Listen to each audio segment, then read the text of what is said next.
Eu gostaria, queridos, que vocês abrissem a palavra de Deus. Abra sua Bíblia comigo. Em 2 Coríntios. Segunda carta de Paulo aos Coríntios.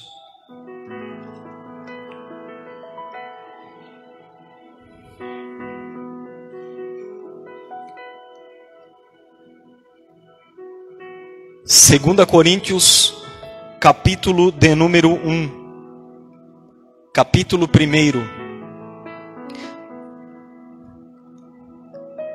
Nós vamos ler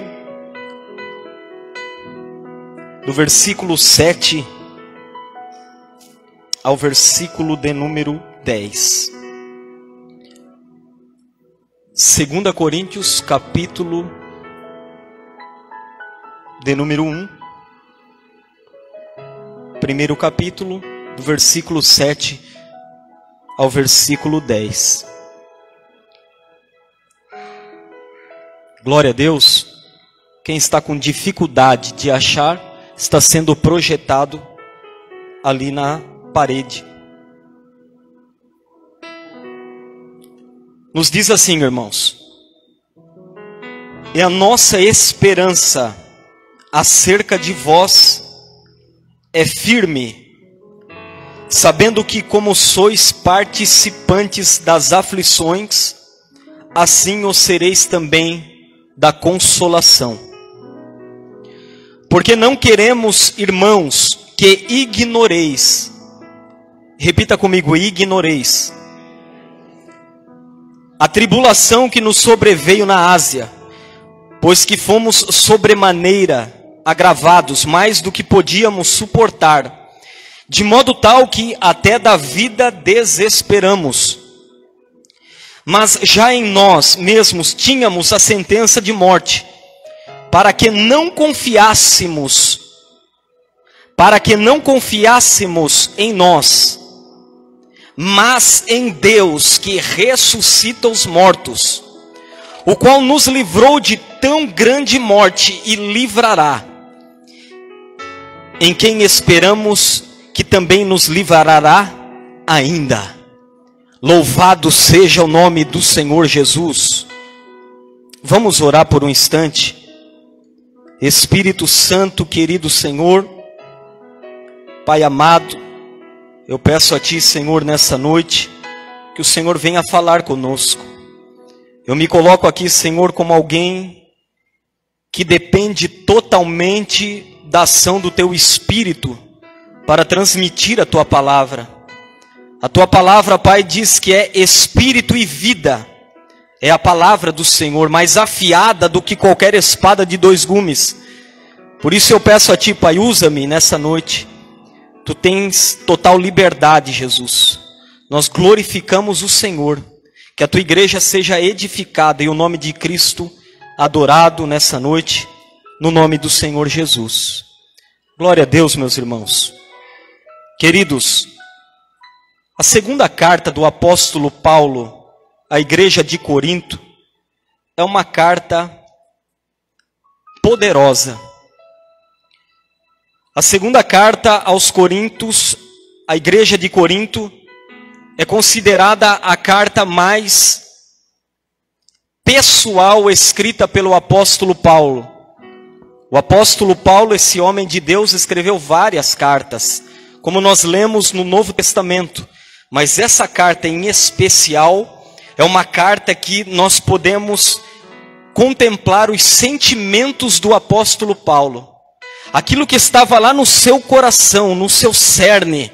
Porque ele traz, ao escrever esta carta, os seus sentimentos, o que estava no seu coração. Nós podemos sondar esse homem de Deus, esse gigante de Deus, estudando esta carta. A segunda carta do apóstolo Paulo, escrito para a igreja de Corinto, tem o propósito de afirmar o seu ministério e refutar os falsos mestres. Quando nós lemos o Novo Testamento, as epístolas, nós nos deparamos várias vezes com o apóstolo Paulo, exortando os irmãos com relação aos falsos mestres. que quando ele saísse do meio deles, os falsos mestres iam se achegar e contaminar toda a igreja e causar divisões.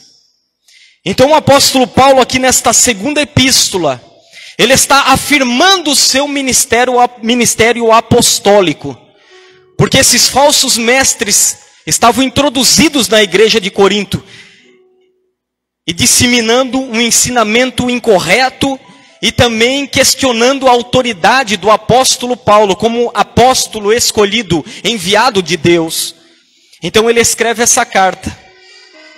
E ao ler essa carta, meu irmão, nós nos deparamos com muitas experiências desse homem de Deus.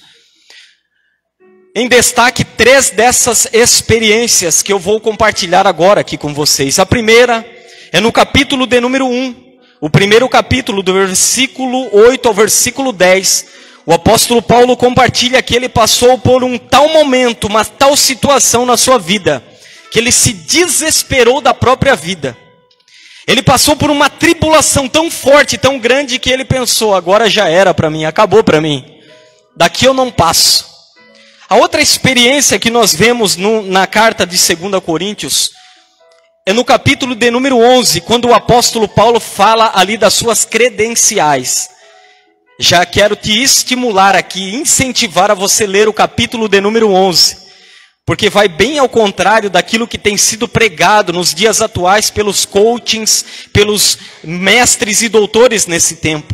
E você vai ver ali pelo que esse homem de Deus passou, servindo a Jesus Cristo, pregando a sua palavra, em obediência ao chamado do Senhor. No capítulo de número 12, nós vemos que o apóstolo Paulo compartilha algo que ele tinha nele. Ele possuía um espinho na carne. Esse espinho na carne fazia com que esse homem de Deus se dobrasse diante de Deus humilhado.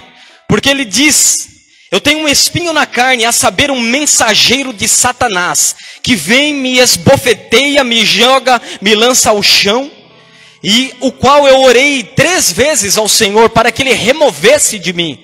Mas o Senhor disse para ele, Paulo, a minha graça te basta. O meu poder se aperfeiçoa na tua fraqueza. Eu quero dizer para você aqui nessa noite, a graça do Senhor te basta, meu irmão e minha irmã. O poder dele se aperfeiçoa na nossa fraqueza.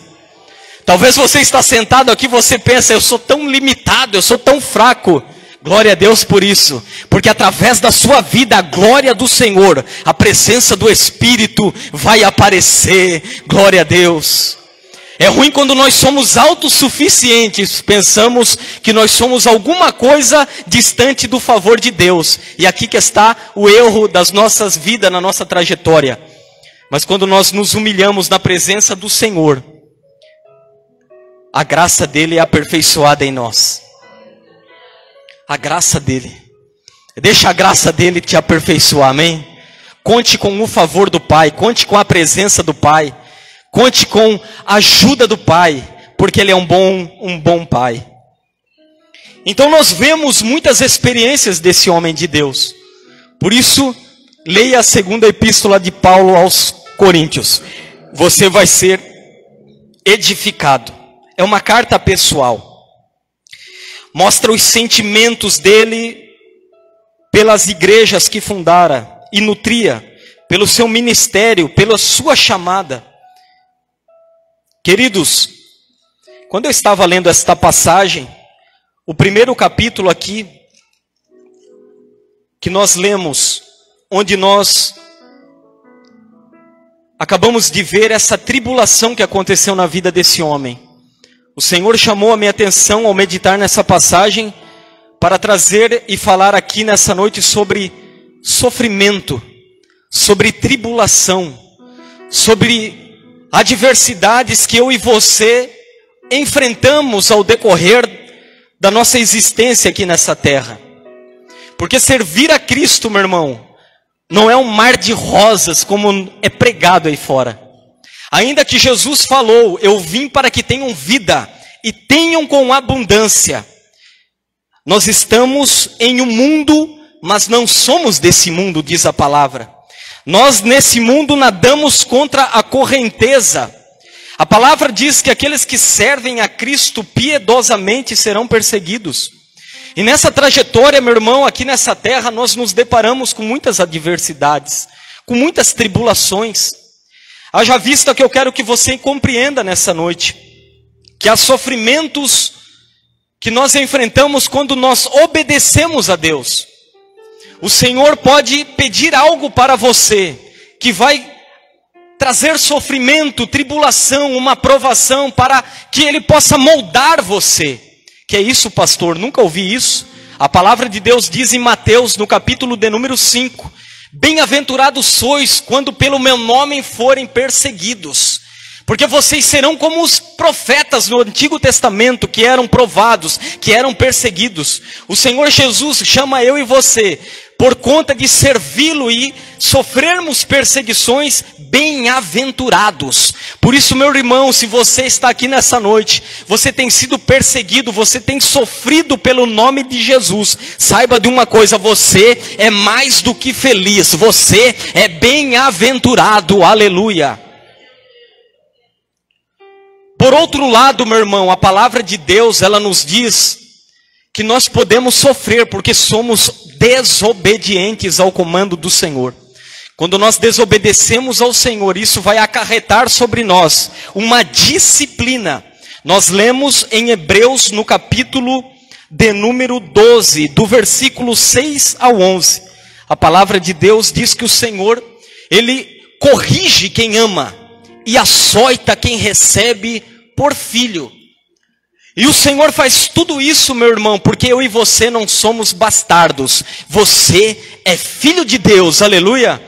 Por você ser filho de Deus, o Senhor tem um compromisso comigo e com você, de preparar, de lapidar, de cuidar, de transformar eu e você para que sejamos parecidos com Jesus Cristo.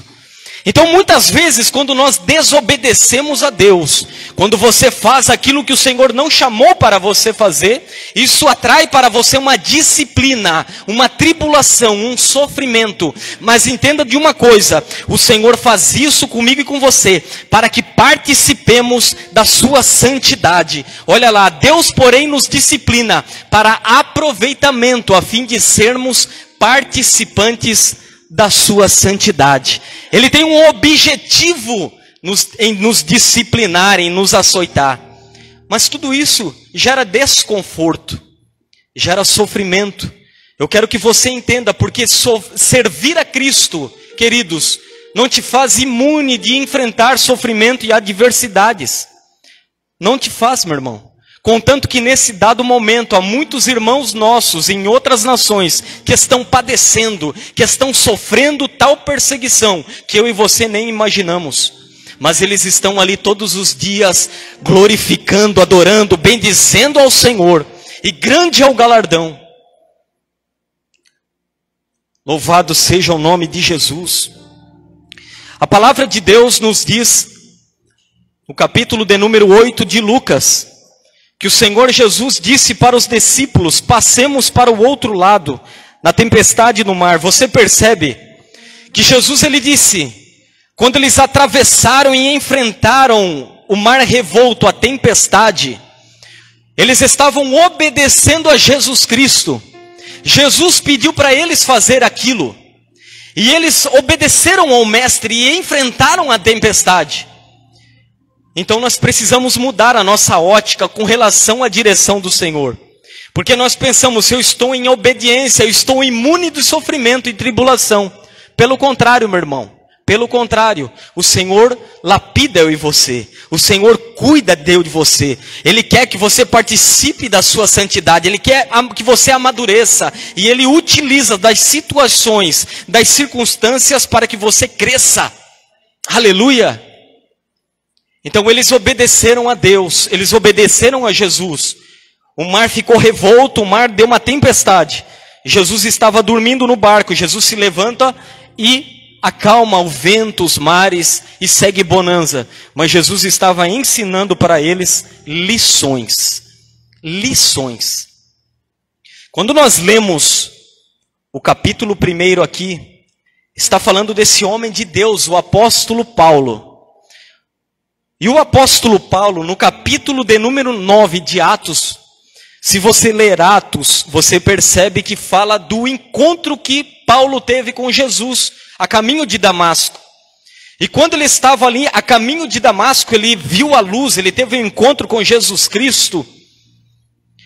E o Senhor deu direções para o apóstolo Paulo. Ele ficou cego durante um período. Depois o Senhor chamou um servo chamado Ananias. E quando ele falou para Ananias, Ananias, vai lá orar pelo Saulo, porque ele é um vaso escolhido para mim. Ananias ficou surpreso, como, Senhor? Esse homem persegue a igreja, esse homem é um adversário. E o Senhor falou, não, ele é um vaso escolhido para mim. E eu vou lhe mostrar o quanto ele deve padecer pelo meu nome. Olha só que palavra que Deus deu. A trajetória do apóstolo Paulo não foi fácil. Ele padecia pelo nome de Jesus Cristo. Ele sofria pelo nome de Jesus Cristo.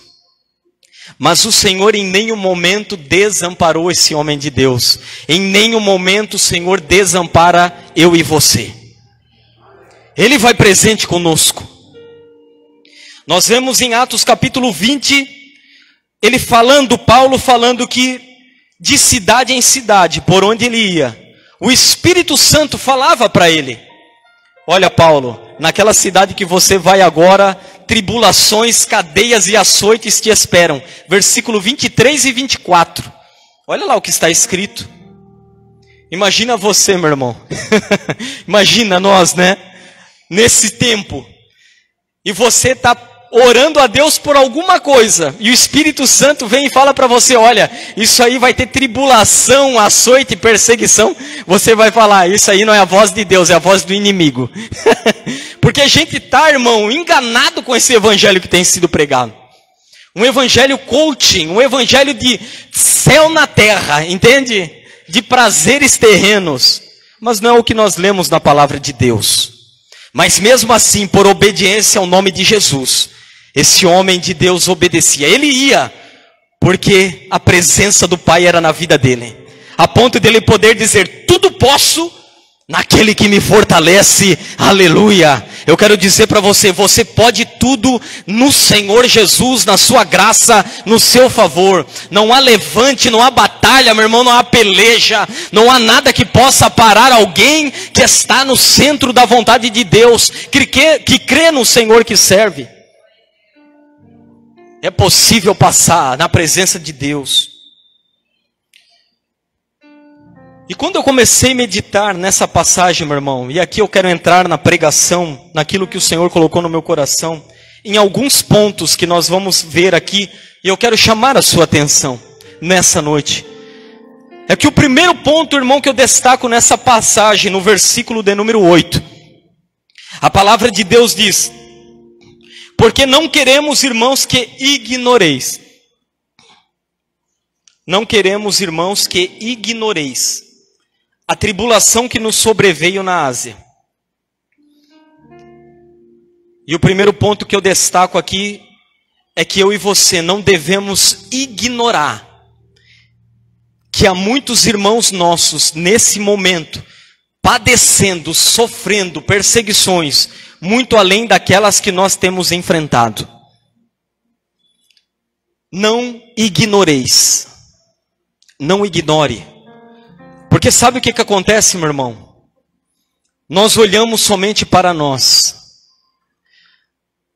Muitos acham que é a última bolacha do pacote. A última Coca-Cola do deserto. E hoje em dia é um cristianismo voltado para si. Um cristianismo voltado para o ego, para o eu. As pessoas são amantes de si mesma. E muitas coisas, e muitos momentos de dificuldade, momentos de sofrimento, as pessoas elas tendem a se isolar e olhar para si. Meu sofrimento, a minha dor, esse momento na minha vida, e a pessoa pensa que é só ela que está passando por esses momentos. Mas querido, eu quero chamar a sua atenção, que há muitos irmãos nossos, passando também por tribulações e sofrimentos que eu e você não imaginamos. A palavra do Senhor, ela diz para nós, em 1 Pedro capítulo de número 5 e o versículo de número 9. 1 Pedro capítulo de número 5 e o versículo 9. Que nos diz assim: resisti-lhe firmes na fé, certos de que sofrimentos iguais aos vossos estão se cumprindo na vossa irmandade espalhada pelo mundo. Meu irmão, eu e você fazemos parte de um corpo. É um corpo. Você precisa compreender isso nessa noite. Não ignoreis. O apóstolo Paulo queria que aquela igreja não ignorasse o que ele estava passando. Não ignorasse. Não ignoreis esta tribulação, não ignoreis esse sofrimento, não ignoreis. Para de olhar somente para vocês. Olha só, nós estamos aqui sofrendo pelo nome de Jesus Cristo. Nós estamos sofrendo pela causa do Evangelho. Não ignoreis. Você não está sozinho neste barco. Você não está sozinho nesse lugar. Não ignoreis. Não ignoreis. Irmãos, nós temos a tendência de nos vitimizar. A pessoa, ela passa por momentos tão difíceis e ela começa a se vitimizar. E acaba criando um complexo de inferioridade. Mas, meu irmão, você não está sozinho. Você não está sozinha. Esta semana para mim foi uma semana bem difícil, viu? Esta semana foi uma semana de segunda a quarta, principalmente. No fim do ano agora, em dezembro mais ou menos, a Elida começou a sentir uns sintomas, algo no corpo dela. Nós fomos fazer o exame lá na praia, eu estava na casa dos meus pais, constou que ela estava grávida. Nem acreditamos na hora. Fomos lá em São Francisco do Sul fazer o de sangue e constou que ela estava grávida, 100%. E começou o corpo dela a mudar. Nós fomos no médico agora no início do ano, o médico deu ali vários exames para fazer, de sangue, vários exames. Fizemos alguns exames, nem foi feito, né? E um desses exames era o ultrassom, e nós fizemos o ultrassom. Quando chegamos lá para fazer o ultrassom, constou que ela estava grávida, mas não aparecia ali o embrião. É um nome que eles deram lá, embrionado, né? Algo assim, mais ou menos. Mas daí constou que, como era muito recente, ela estava de 5 semanas, é normal que não apareça ali na ultrassom, não apareça ali o neném, o bebê, não aparece o batimento do coração, porque é muito recente, a aparelhagem deles nem consegue. Isso tem até no YouTube mulheres que passaram por essa experiência. Aguardamos mais algumas semanas, fomos fazer novamente, constou que não tinha mesmo. A gravidez não evoluiu. Isso na segunda-feira, quando fizemos o exame, não evoluiu. E por não ter evoluído a gravidez, a Elida teve que fazer aquela retirada, porque é como se estivesse grávida, mas ali não fecundou, ele não foi para o lugar certo. E ela teve que fazer esta retirada, e fez agora na quarta-feira, passou o dia inteiro lá na Darcy Vargas. Mas, irmão, isso aconteceu na segunda-feira pela manhã. Imagina só, porque quando você recebe essa notícia, você se enche de expectativa, de esperança, você já começa a meditar, né? O nome da criança, se é menino, se é menina. Então nós estávamos nessa vibe, assim, nós estávamos nesses pensamentos. Então aconteceu isso na segunda-feira de manhã. E daí já fomos à tarde no exame com o médico para entregar ali os documentos. Chegamos lá, entregamos, ele falou, tu vai precisar fazer coretagem, se eu não me engano, né? Para retirar, para limpar. Beleza, saímos de lá, viemos para casa. Quando a gente estava aqui, vindo para casa, explodiu aquela chuva de granizo. E o meu carro estava sendo picotado pelos granizos, né? A gente passou na frente do Condor, entramos no Condor, todo mundo estava entrando no Condor ali para proteger o carro. E daí eu falei para ela, olha, eu vou dar uma passada lá na igreja, porque foi feio ali, caiu uns pedregulho. E saímos lá, acabou a chuva, chegamos aqui na igreja. Quando eu abri a porta da igreja, irmão, isso aqui, estava tudo cheio de goteira, isso aqui, ó. E a goteira, e eu fiquei nervoso, eu fiquei preocupado, eu falei, meu Deus, o que eu vou fazer agora? Eu preciso achar alguém urgentemente para resolver isso, porque nós não sabemos do tempo. Pode chover, no outro dia isso aqui alagar, as aparelhagens aqui, os cabos de som. Isso aconteceu tudo na segunda-feira, irmão, então foi uma pancada acima de outra, entende? E eu fiquei preocupado, eu fiquei nervoso, eu comecei a conversar com um, conversar com o outro, entrar em contato com um, com o outro aqui para vir arrumar isso aqui no outro dia, para que a gente não perdesse uma aparelhagem, uns cabos. Mas foi uma semana difícil, de segunda a quarta-feira principalmente. Mas por que o pastor está falando isso?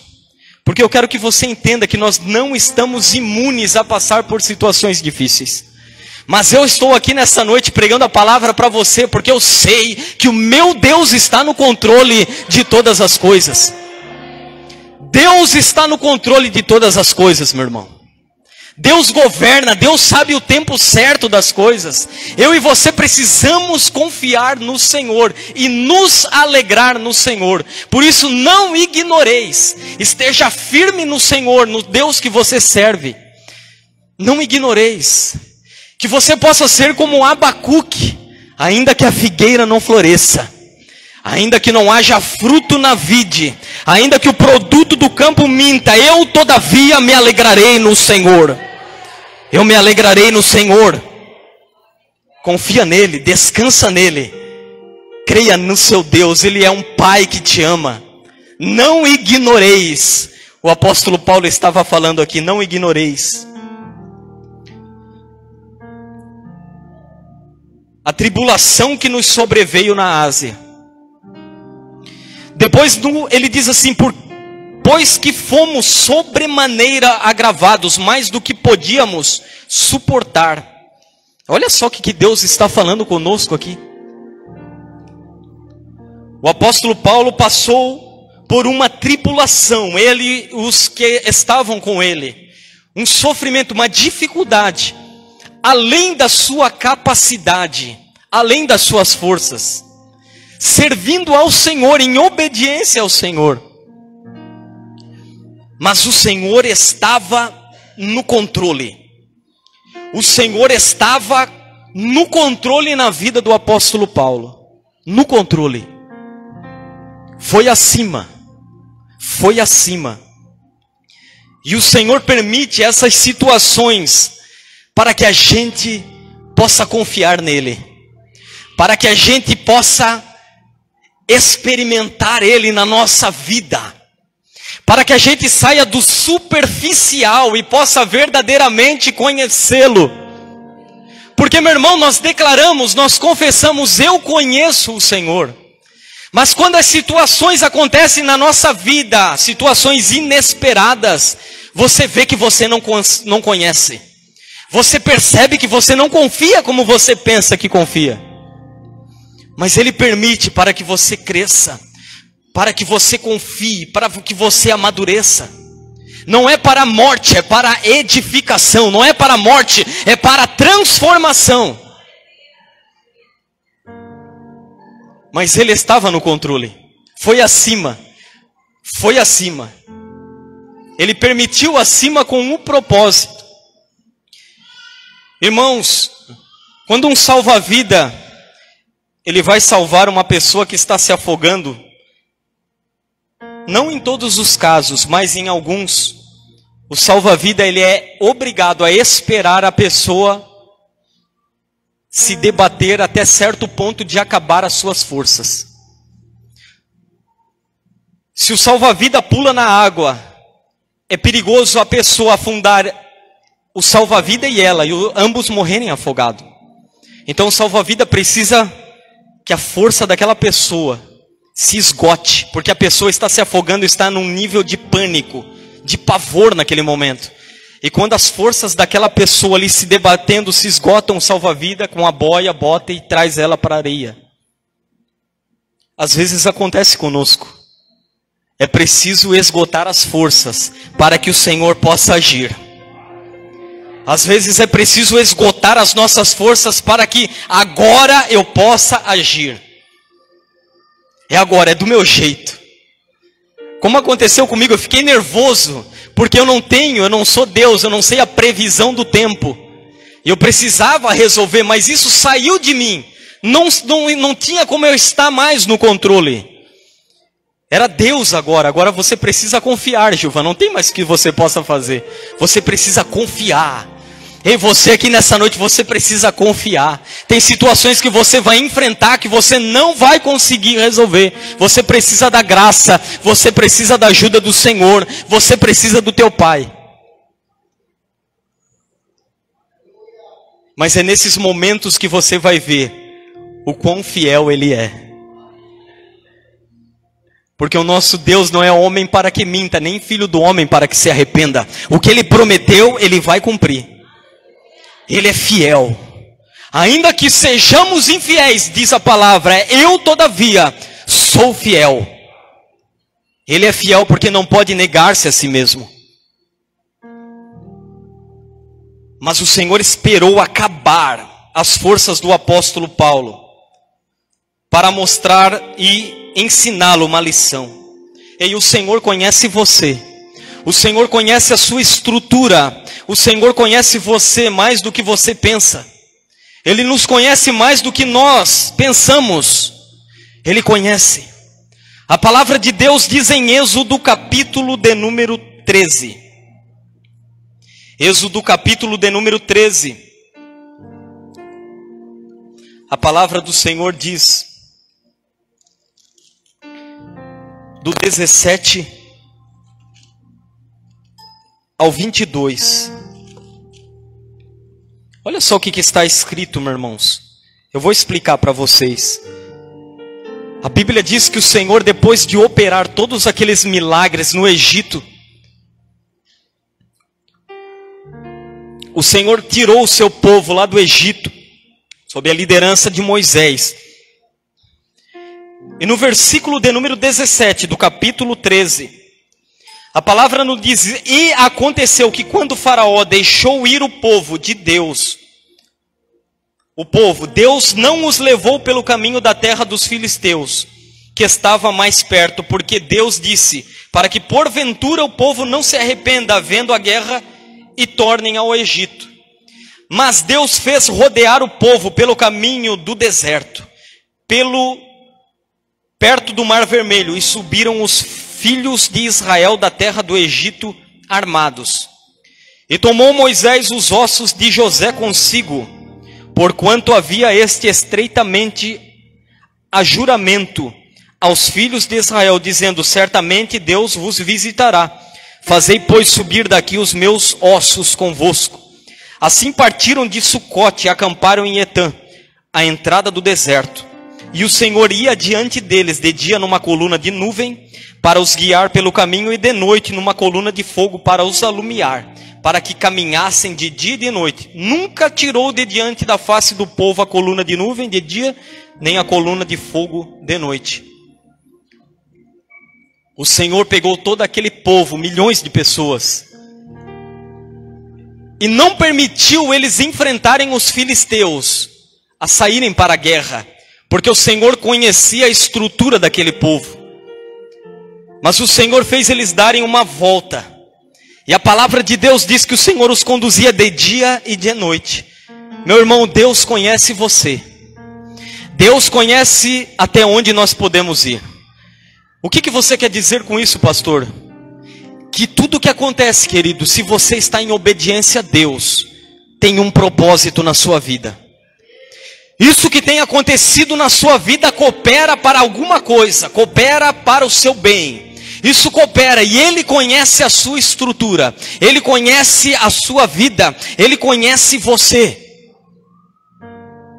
Ele conhecia aquele povo, Ele conhecia o apóstolo Paulo, Ele conhecia. E Ele permitiu. Ele permitiu. Ele nos conhece e Ele está no controle. Ele está no controle. Deus está no controle. Aleluia. Deus está no controle. Ele governa, Ele reina e Ele tem um propósito para todas essas coisas.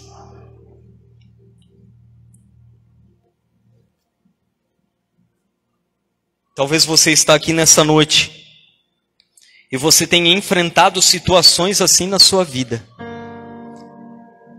Não aguento mais, pastor. Esgotaram-se as minhas forças. Eu não sei para onde ir. Ei, Deus está no controle. Dobre o seu joelho. Entra no seu quarto. E Ele vai se revelar a você. Vai fortalecer a você. Vai conduzir você. E vai abrir as portas para você. Deus conhece você. E está no controle.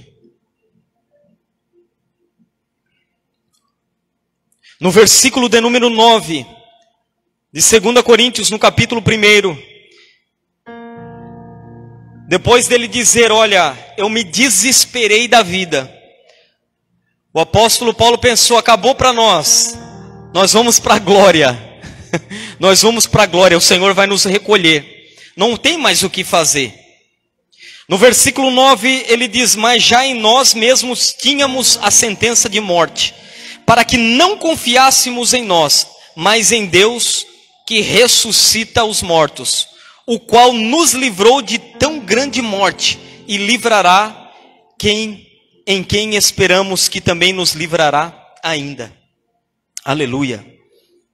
Ele livrou, e mostrou, e provou, que a sua presença era real.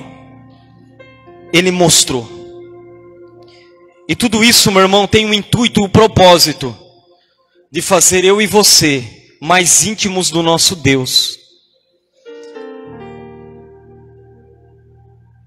Isso faz eu e você sair da superficialidade e verdadeiramente experimentarmos o nosso Deus, o Espírito Santo, a presença do Senhor.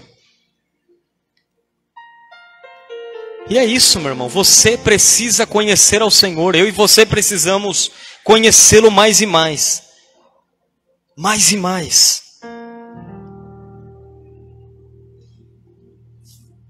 Tem um propósito. Ele está no controle. Ele governa. A sua graça é suficiente. Aleluia. A sua graça é suficiente. A sua graça é suficiente. Louvado é o nome de Jesus. Quem está comigo aqui nessa noite? Nós precisamos estar atentos e sensíveis para o agir do Espírito Santo no nosso dia a dia. Esteja sensível à presença do Senhor em cada dia na sua vida. E você vai contemplar, você vai ver o que Ele tem feito nos detalhes, nos bastidores. Quando nós não compreendemos, nós não estamos vendo, o Senhor está trabalhando. Ele conhece o nosso andar, o nosso deitar, Ele nos cerca por detrás e por diante, a palavra diz. E ainda antes que a palavra saia da nossa boca, tu já conhece. Aleluia. Tinha um propósito, essa tribulação na vida do apóstolo Paulo, para que ele confiasse no Deus que ele servia. Para que ele confiasse. Ele precisou passar por aquilo, porque o Senhor ia levá-lo em lugares que ele talvez nem imaginava ainda. O Senhor ia levá-lo a escrever cartas que ele nem imaginava ainda. Ele precisava passar por aquilo ali. Ele precisava passar por aquilo ali.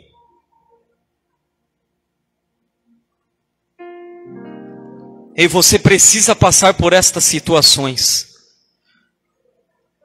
Você precisa passar por estas situações. O Senhor está forjando você. Talvez amanhã você vai estar aqui pregando a palavra. Você vai estar aí orientando homens de Deus, mulheres de Deus. Deus vai usar você. Então, meu irmão, muitas vezes você precisa passar por isso para estar apto, preparado para que a sua palavra tenha um peso. É necessário. É necessário. Mas fica firme no Senhor, porque Ele conhece e está contigo. Fica firme nele, porque Ele conhece e Ele vai contigo. Ele segura nas tuas mãos. Eu quero finalizar aqui o versículo de número 9 e 10 que nós lemos. Finalizar essa palavra lendo 2 Crônicas, capítulo de número 20. 2 Crônicas, capítulo de número 20. E o versículo de número 20. Versículo 1 a seguir. 2 Crônicas, capítulo de número 20. O versículo 1 a seguir. Olha o que está escrito, meus irmãos. Eu já estou finalizando. E sucedeu que depois disso, os filhos de Moabe e os filhos de Amon, e com eles alguns outros dos amonitas, vieram a peleja contra Josafá. Então vieram alguns que deram aviso a Josafá, dizendo: vem contra ti uma grande multidão da além do mar e da Síria, e eis que já estão em Azazon Tamar, que é En-Gede. Então Josafá temeu e pôs-se a buscar o Senhor, e apregoou jejum em todo Judá. Quando Josafá, o rei de Judá, soube que Amon, Moabe e alguns dos amonitas vieram contra ele para pelejar, para guerrear. Era uma multidão, irmãos.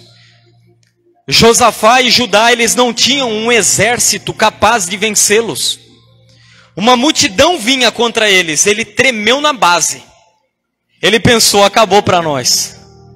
Foi a mesma situação. Daqui nós não passamos. Ele não virou as costas e saiu correndo. A palavra de Deus diz que ele pôs-se a buscar o Senhor. Ele começou a buscar o Senhor e a jejuar e se humilhar na presença de Deus. E ele começou a falar da aliança. Ele começou a falar das coisas que aconteceram no passado. Senhor, tu tens uma aliança conosco. Senhor, tu tens um compromisso conosco. Livra-nos, ó Deus, desta vez. No versículo 12, a palavra de Deus diz: a Deus nosso, porventura não os julgará, porque em nós não há força perante esta grande multidão que vem contra nós. E não sabemos nós o que faremos, porém os nossos olhos estão postos em ti. Aleluia! Os nossos olhos estão postos em ti. E todo o Judá estava em pé perante o Senhor, como também as suas crianças, as suas mulheres e os seus filhos.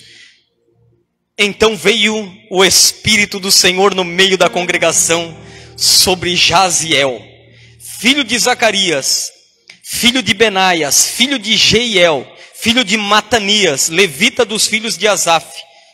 E Jaziel disse: dai ouvidos todo Judá e vós, moradores de Jerusalém. E tu, ó rei Josafá, assim o Senhor vos diz: não temais nem vos assusteis por causa desta grande multidão, pois a peleja não é vossa, senão de Deus. Aleluia! Deus está com você nessa peleja. Aleluia! Ele está com você. No versículo 17 diz: nesta peleja não tereis de pelejar. Nesta peleja não tereis de pelejar. Porque ele vai pelejar por vocês. E o que aconteceu, irmãos, aqui para resumir?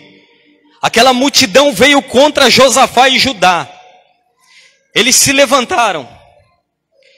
E a palavra de Deus diz que Josafá deu ordens para que o povo adorasse. O povo ganhou aquela peleja na adoração a Deus. Eles ganharam louvando a Deus, glorificando a Deus. E enquanto eles adoravam a Deus naquela peleja, naquela guerra, a palavra de Deus diz que o Senhor causou um rebuliço entre Moabe, Amon e os moanitas. Um começou a pelejar contra o outro. Imagina aquela multidão, meu irmão, reunida para a guerra, vindo contra Judá. E de repente houve uma desavença entre eles. Talvez uma briga das antigas, uma peleja que aconteceu um outro tempo. E eles começaram a pelejar um contra o outro. E se mataram tudo. Eles todos morreram. A palavra do Senhor diz ali no versículo de número 23. Porque os filhos de Amon e de Moabe se levantaram contra os moradores das montanhas de Seir, para os destruir e exterminar. E acabando eles com os moradores de Seir, ajudaram uns aos outros a destruir-se. Entretanto chegou Judá à atalaia do deserto, e olharam para a multidão, e eis que eram corpos mortos, que jaziam em terra, e nenhum escapou. E vieram Josafá e o seu povo para saquear os despojos, e acharam neles fazendas e cadáveres em abundância, como também objetos preciosos, e tomaram para si, tanto que não podiam levar, mas 3 dias saquearam o despojo, porque era muito, e ao 4º dia se ajuntaram no vale de Beraca, porque ali louvaram o Senhor, por isso chamaram aquele lugar Vale de Beraca, até o dia de hoje. Então voltaram todos os homens de Judá e de Jerusalém e Josafá à frente deles para irem a Jerusalém com alegria, porque o Senhor os alegrara acerca dos seus inimigos. E foram a Jerusalém com alaúdes, e com harpas, e com trombetas para a casa do Senhor. E veio o temor de Deus sobre todos os reinos daquelas terras, ouvindo eles que o Senhor havia pelejado contra os inimigos de Israel. Meu irmão, a dificuldade pode ser além das suas forças, mas você vai vencer louvando e adorando o Senhor.